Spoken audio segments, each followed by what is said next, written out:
नमस्कार, मैं Gita घाड़ी। Smart plus bulletin में आपका स्वागत। सबसे पहले एक नजर आज की सुर्खियों पर।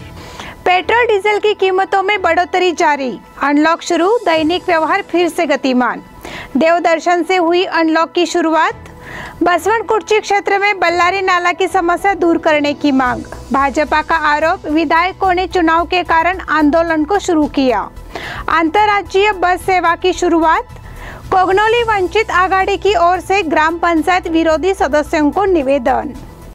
होटल आदर्शा पैलेस आपके लिए लाए हैं फूड पार्सल और home delivery service, breakfast, lunch और dinner, South Indian, North Indian, tandoori. कोविड-19 के तहत स्वच्छता और सभी नियमों का पालन। आज ही ऑर्डर कीजिए और घर बैठे लजीज खाने का मजा उठाइए। हर पार्सल के साथ एक mask free. Hotel Adarsha palace, Lingaraj college के सामने, कॉलेज रोड, बेलगावी। फोन 0831 243577 और 8884121718। अब देखते हैं विस्तृत समाचार। ईंधन की कीमतों में वृद्धि के मौसम के साथ दिल्ली में पेट्रोल की कीमतें सेंचुरी तक पहुंच गई है। मुंबई में पेट्रोल की कीमत 105.58 रुपये प्रति लीटर है, जबकि डीजल की कीमत 96.91 रुपये प्रति लीटर है। बेलगाम में पेट्रोल की कीमत 103.9 रुपये प्रति लीटर है। तेल कंपनियों ने रविवार को पेट्रोल की कीमतों में 35 पैसे और डीजल की कीमतों में 18 पैसे की बढ़ोतरी की। पिछले 2 महीने में पेट्रोल की कीमतें में यह 34वीं और डीजल की कीमतों में यह 33वीं बढ़ोतरी है। नतीजतन देश के कई हिस्सों में ईंधन की कीमतें सेंचुरी को पार कर रही है। मध्य प्रदेश के कुछ हिस्सों में रविवार को डीजल 100 का आंकड़ा पार कर गया है, जबकि सिक्किम नया राज्य बन गया जहां पेट्रोल सेंचुरी पर पहुंच गया। दिल्ली में पेट्रोल की कीमत 99.51 रुपये और डीजल की कीमत 89.36 रुपये पर पहुंची। मुंबई, चेन्नई, बेंगलुरु, हैदराबाद और पुणे में पेट्रोल की कीमतें 100 का आंकड़ा पार कर चुकी है। अनलॉक शुरू, दैनिक व्यवहार फिर से गतिमान। पिछले कुछ दिनों से बंद पड़े नागरिकों के दिन प्रतिदिन के व्यवहार अब पूर्व पद पे आ गए हैं। नागरिकों की आवाजाही से सोमवार सुबह से शहर की सड़कों पर फिर उत्साह दिखाई दिया। नागरिकों का दैनिक व्यवहार सोमवार को लगभग हर जगह दिखाई दिया। अपने काम को फिर से पटरी पर लाने के लिए नागरिकों का उत्साह साफ झलक रहा था। लॉकडाउन की कार्यवाही अप्रैल के अंतिम सप्ताह में शुरू हुई थी। यह जून के अंत तक बढ़ता रहा। इससे नागरिकों को परेशानी हुई। दैनिक लेन देन बंद होने से व्यापारी वर्ग को भी काफी नुकसान हुआ। अब जबकि राज्य सरकार ने अनलॉक प्रक्रिया शुरू कर दी है, लेन देन की अनुमति दी गई है। लॉकडाउन के दौरान उपलब्ध समय में खरीदारी करने के लिए नागरिकों की भीड़ उमड़ पड़ी। अब अनलॉक प्रक्रिया में नागरिकों को रात 9 बजे तक संचार करने की अनुमति है। इसलिए विभिन्न क्षेत्रों में अपने कार्यों को पूरा करने के लिए नागरिकों को संघर्ष करना पड़ रहा है। देवदर्शन से हुई अनलॉक की शुरुआत। राज्य सरकार की ओर से 5 जुलाई से अनलॉक प्रक्रिया शुरू करने का सुझाव दिया गया था। इसी के तहत सोमवार सुबह इसकी शुरुआत हुई।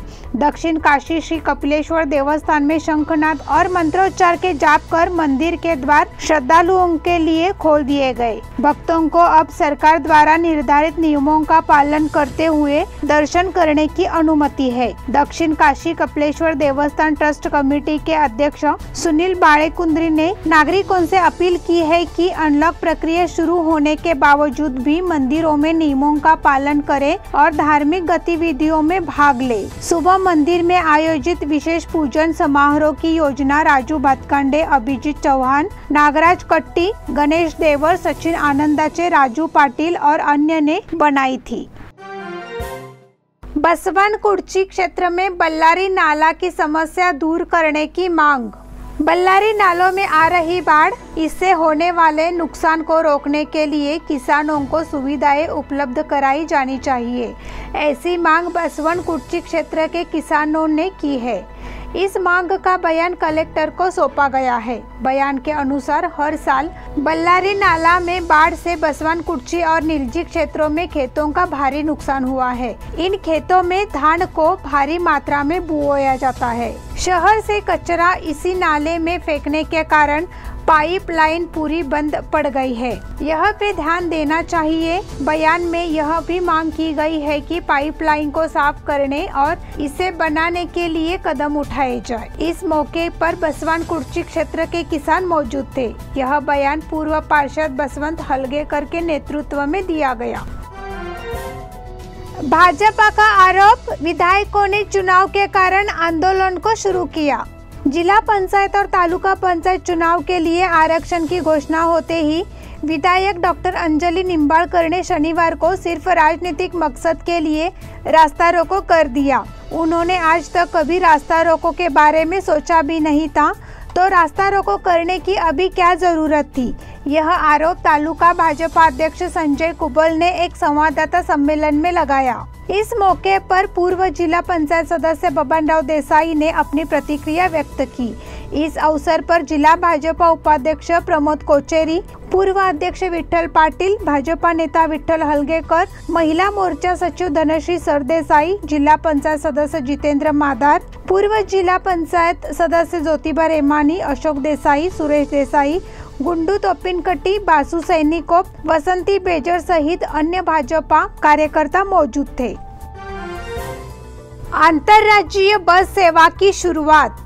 कर्नाटक राज्य सरकार ने सोमवार से अनलॉक प्रक्रिया शुरू कर दी है, इसलिए सभी लेन देन फिर से शुरू हो गए। चूँकि यह महाराष्ट्र में भी अनलॉक है, वहाँ लेन देन सुचारू है, इसलिए कर्नाटक राज्य परिवहन निगम ने सोमवार से लोकल के साथ अंतर्राज्यीय बस सेवा शुरू करने का फैसला किया है। अंतर्राज्यीय बस सेवा शुरू की गई थी, लेकिन यात्रियों की कमी के कारण बंद कर दी गई थी। अब लॉकडाउन में ढील के साथ अंतर्राज्यीय समेत ग्रामीण क्षेत्रों में सभी रूटों पर बसें चलेंगी। इससे मजदूरों के साथ साथ यात्रियों को भी राहत मिली है। अब हर जगह अनलॉक के कारण राज्य परिवहन निगम ने यात्री परिवहन को पूरी क्षमता से अनुमति दे दी है। इसलिए इचलकरंजी, गडिंग्लज, बेंगलुरु, धारवाड़, बेलगाम, हुबली, दावणगिरी, हावेरी और हनगल रूटों पर पूरी क्षमता के साथ बस सेवा शुरू की गई है। इस क्षेत्र में जाने वाले यात्रियों में संतोष व्यक्त किया जा रहा है। कोगनोली वंचित आघाड़ी की ओर से ग्राम पंचायत विरोधी सदस्यों को निवेदन। उद्योग खातरी या रोजगार हमी योजना के तहत ग्रामीण क्षेत्रों में लोगों को रोजगार सुनिश्चित करने के लिए केंद्र और राज्य सरकार ने मनरेगा के तहत ग्राम पंचायतों को लाखों रुपए प्रदान कर रही है। हालांकि कई ठेकेदार इस काम को काम देने के बजाय तकनीक के साथ कर रहे हैं।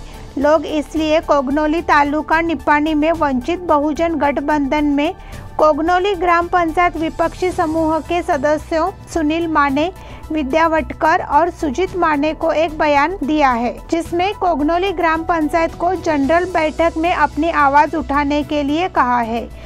इस अवसर पर कुमार वटकर, कोगनोली वंचित अध्यक्ष काशीनाथ आवाटे, उपाध्यक्ष रामदास डोबले के साथ सुधीर माने, महावीर आवाटे, सुरेश शिंत्रे आदि मौजूद थे। इस बुलेटिन के अगले समाचार छोटे से ब्रेक के बाद। होटल आदर्शा पैलेस आपके लिए लाए हैं फूड पार्सल और home delivery service, breakfast, lunch और dinner, South Indian, North Indian, tandoori. कोविड-19 के तहत स्वच्छता और सभी नियमों का पालन। आज ही ऑर्डर कीजिए और घर बैठे लजीज खाने का मजा उठाइए। हर पार्सल के साथ एक mask free. Hotel Adarsha palace, Lingaraj college के सामने, कॉलेज रोड, बेलगावी। फोन 0831 2435 और 8884121718। ब्रेक के बाद फिर से एक बार आपका स्वागत। खानापुर तालुका में कई जगहों पर बच्चे नदी में डूब रहे हैं। ऐसे समय में उनकी जान बचाने के लिए प्रयास करने वाले और पानी से बाहर निकालने की कोशिश कर रहे युवकों के लिए एक कदम उठाया गया है। सामाजिक कार्यकर्ता और जनसेवा फाउंडेशन के प्रमुख अभिलाष देसाई ने इसके लिए पहल की है। उन्होंने बच्चों की जान बचाने के लिए लाइफ जैकेट बांटे हैं। उन्होंने युवा रायका को ये जैकेट सौंपे। इस वजह से इस पहल की सराहना की गई है। जन सेवा फाउंडेशन के माध्यम से विभिन्न सामाजिक गतिविधियों को लागू किया जा रहा है। कोरोना काल में भी नागरिकों और जरूरतमंदों की मदद की गई है। खानापुर तालुका की वर्तमान आवश्यकता को देखते हुए यह कदम उठाया गया है। यह जानकारी अभिलाष देसाई ने दी है। मध्यवर्ती गणेशोत्सव महामंडल शाहपुर मंडल की बैठक। कोरोना के मामले अब कम हो रहे हैं, इसलिए इस वर्ष के गणेशोत्सव को पारंपरिक तरीके से मनाने की अनुमति दी जाए। मध्यवर्ती गणेशोत्सव निगम शाहपुर संभाग की ओर से मांग की गई है। मंगलवार 6 तारीख को कलेक्टर एम.जी. हिरेमठ से मिलने और प्रमुख मुद्दों पर चर्चा करने का निर्णय लिया गया। बैठक की अध्यक्षता शाहपुर संभाग के अध्यक्ष नेताजी जाधव ने नाथपई चौक स्थित साई गणेश सोसाइटी के सभागार में हुई। अशोक चिंडक, राजकुमार बोकड़े, पूर्व पार्षद राजू बिरजे, नितिन जाधव, रंजित हवड़न्नाचे, पीजे घाड़ी, तानाजी शिंदे, रमेश सोनटक्की, श्रीकांत कदम ने अपने विचार व्यक्त किए। बैठक में सुधीर कालकुंद्रीकर, राजाराम सूर्यवंशी, हीरालाल चौहान, महादेव पाटिल, रविंद्र शिगेहल्लीकर मौजूद थे। श्री मंगाई देवी की यात्रा लगातार दूसरे वर्ष रद्द। वडगाम की ग्राम देवी श्री मंगाई देवी की यात्रा को लगातार दूसरे वर्ष रद्द करने का निर्णय पुरोहितों की बैठक में लिया गया है।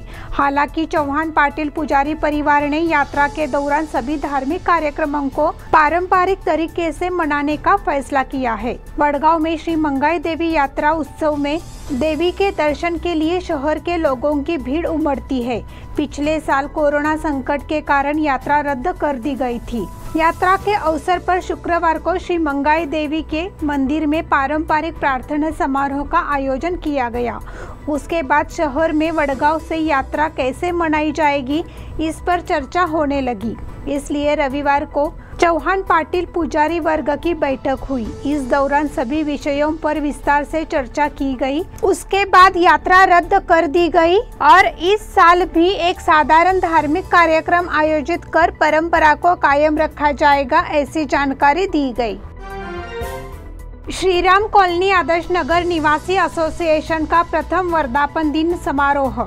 श्रीराम कॉलोनी आदर्श नगर निवासी एसोसिएशन के प्रथम वर्धापन दिन के अवसर पर वृक्षारोपण एवं गणमान्य व्यक्तियों का सम्मान किया गया। जयवंत खन्नूकर, सेवानिवृत्त शिक्षक, सुनील हावल, सिविल इंजीनियर और गोपाल राव मिरजकर ने औपचारिक रूप से पूजा की और प्रथम वृक्षारोपण किया। समारोह की शुरुआत संस्था के गंगा नारायण हॉल में प्रकाश घाड़ी की प्रार्थना से हुई। मुख्य अतिथियों ने दीप प्रज्वलन किया।